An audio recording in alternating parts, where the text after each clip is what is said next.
It's that time. We're making pasta. Pasta time. And who doesn't love pasta? And Nobody. this is something where everyone wants to make, but they never get a chance to make. Yep. So let's show them that it's easy.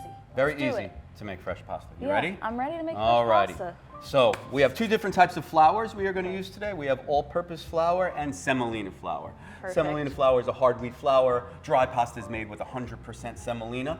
We use the all-purpose flour just to make it a little easier for the fresh pasta to run through the machine. Yes. So you're going to dump both these two flours right into the bowl there.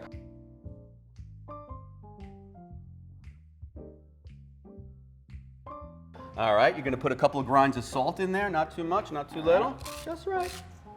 Very More? good. One more, come on. All right, There there we we go. go. Very good, very good. Cool. All right, so now you're going to mix up these two flours right in there. We're getting in there with our hands today. All right. You can Doing use this, yeah, roll up. Spoon, what do you can want? get in there with your hands, come on. That's the We're fun doing part. it. All right, so we just want to mix them till they're uniform in color. All right, but then you're going to make a well in the center. Love it. That's going to be the fun part. And then we're going to crack eggs in there. I'm going to crack one, you're going to crack the other, one-handed. Okay. All right, crack right in the well. Very good, excellent. Right underneath. Beautiful.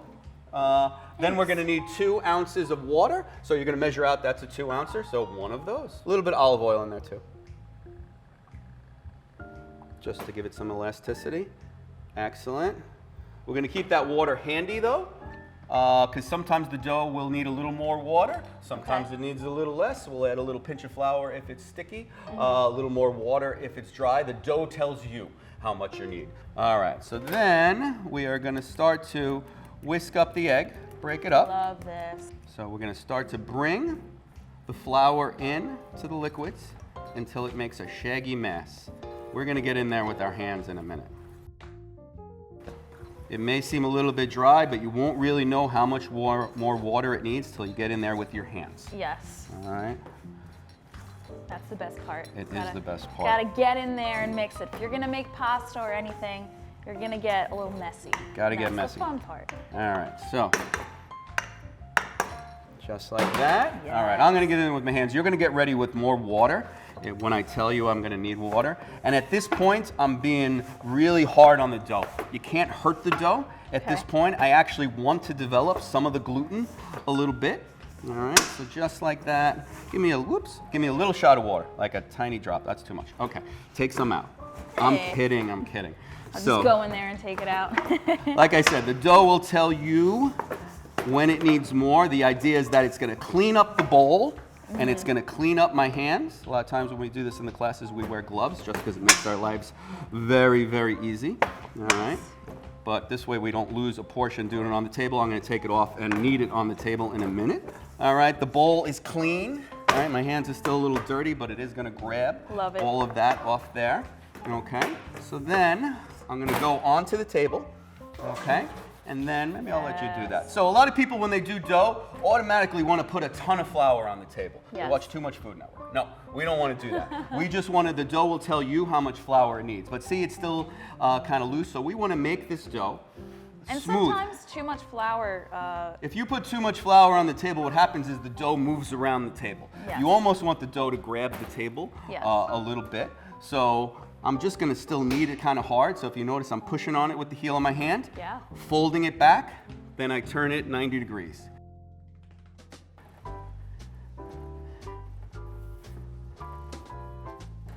All right, so I'm just putting a little flour as I feel like it needs it. But we're gonna do this, Yes. I always say about 25, 30 times. Do you wanna Okay. do a couple? Yeah, All why right, go not? to it. We're gonna kneel and pull. Oh, she's good. All right, beautiful. Let me see how And we're it's looking. nice because look, you see So- it's all combined. Correct, it's combined, it's obviously all the same color, but we just want to make sure it gets a little bit elastic. Like that's the idea, is that we're making it all come together. This way it's going to be a nice, smooth pasta dough when we go to roll it out. So we're just about there. Like I said, we would do this for about 25, 30 times until it's the right way.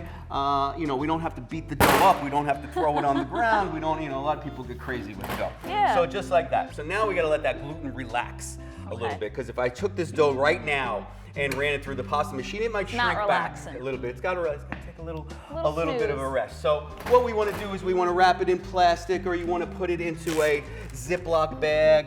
You take a little bit of flour in there, especially if it's a little sticky, right? And you just put it like that. You could do this overnight as well. Yeah. All right, a lot of times in the restaurant world, we will do it overnight just so it really kind of relaxes. So we're gonna let that rest, and then we'll let it do its thing. Like I said, rest for just, really a half hour is about the right amount of time. Overnight is fine. You don't wanna go too longer than that. You don't wanna make this 3 days. We're back, the pasta's ready. We're gonna roll it. It snoozed a little bit. The gluten is kind of relaxed a little bit, so we're gonna take her out of the Ziploc. Again, we don't have to put a ton of flour on the table. The pasta tells you. If it seems a little sticky, then you'll get a little bit of flour on the table, but this guy seems great. He seems great.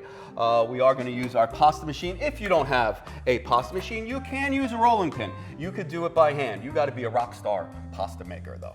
Yeah. So like Grandma was. So that's a lot of muscle. These guys are easy online. Get them anywhere. They're not that expensive, and they're great fun. They also make attachments for KitchenAid mixers, which for novices actually tend to overwork the dough. Okay. So I always recommend these guys in the classes. So we're going to cut the dough into workable pieces. We're not going to make all of it. It makes quite a bit, right? So this is probably 1.5 pounds worth of dough, so it makes a pretty substantial amount of pasta. So we're going to cut our dough into workable portions. And if you notice, I didn't re-knead the dough, right? A lot of people want to do that. They want to keep re-kneading the dough. No, we don't want to do that because now it's kind of rested, right? So now what we want to do is we have our semolina ready to go. We want to make it into a rough rectangle, okay? Just rough. It doesn't have to be a perfect rectangle, all right? Because the idea is when we run it through the pasta machine, after we run it through all its sheets, we want it to be as wide as the pasta machine is. This will just make our lives very easy when we go to cut it. And we are hand cutting today. We're doing pappardelle, hand cut. We could use they have several cutter attachments. I like to do it by hand, and we actually have a big pizza cutter and a smaller. That is a big pizza cutter. It is. We do big pizzas here too. There you go. Or a little fluted cutter, which we use for our ravioli class. And this is the same dough that is great for ravioli as well. So we're starting with the thickest setting on the machine. Some machines, the thickest setting is number 7. Some is number 1. It is what it is. Yeah. But you always start with the thickest. Okay. Run them all through. So this is number 7. And how we're going to do it is we are going to go 7, 5, 3. We're going to skip a number in between. Just because that's extra work we don't necessarily need to do that. So I'm just going to get over here. We'll put a little bit. Semolina is your friend today. So that same semolina flour that we used, it kind of acts almost like ball bearings, rolling it through the machine. You could use the all-purpose flour too, but it may gunk up a little bit. So again, we flattened it out as much as we could, but then we start to just gently run it through the machine on number 1. Love it. Now, see how it's kind of oval? What we could do is kind of square it off a little bit. We don't have to cut it.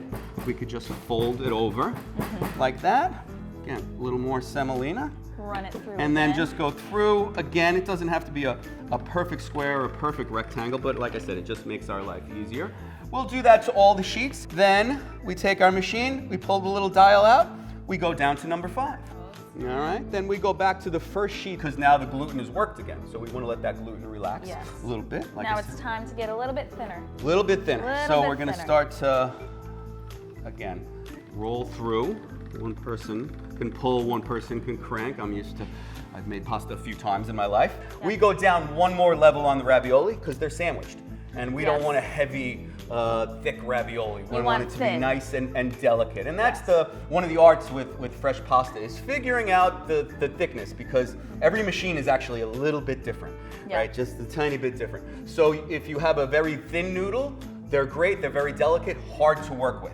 So then I'm on hey, why don't you crank while I feed it through? All right. All right. Let's crank it. Crank it, just like that. To crank.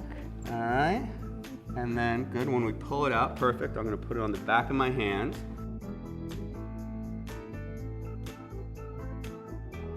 We don't want to grab it with our fingers, right? We don't want it to fold over. We want to leave it just like that and it rested in just enough time. Yes. Okay, so then, again, we would take all of our pieces through, lay them out if you have plenty of room. Yeah. You know, my grandmother used to put a tablecloth or a sheet on the dining room table and lay all the pasta out. You want it to rest a little bit. Correct. So now it's time for us to cut. Again, I like to use the pizza cutter or the ravioli cutter.